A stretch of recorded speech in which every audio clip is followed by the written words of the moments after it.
Yanaklarına masa ve kemik.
Thank you very much, Mr. President.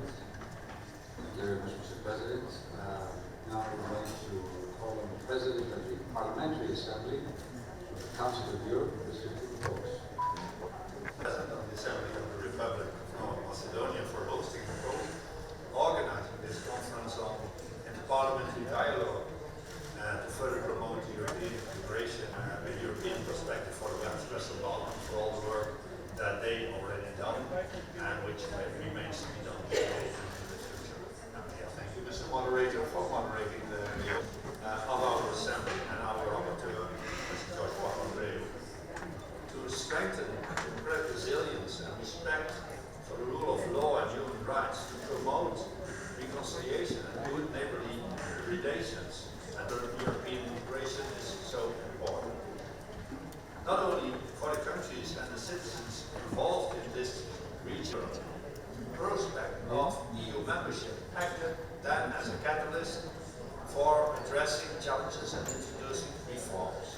However, since Thessaloniki, the loss of time and failure, as the President of Iceland said recently during his address to our Parliamentary Assembly in April, when referring to what he called positivism, can and should foster solidarity and support for each other in our societies. Therefore, our Assembly wants to help national progress, regional cooperation, provides political climate which often affects collaboration between political forces and sometimes leads to interinstitutional dialogues, independence and impartiality of the judiciary and the functioning of the public administration, as well as the fight against corruption. Minorities and minority communities and the persistence of cleavages along ethnic lines which affect many aspects of life. And our Assembly urges the rest of Parliament to assist, especially on democracy, rule of law and human rights. The Council of Europe has an unparalleled expertise progress towards meeting the EU enlargement criteria. The Council of Europe, I believe, should also play a greater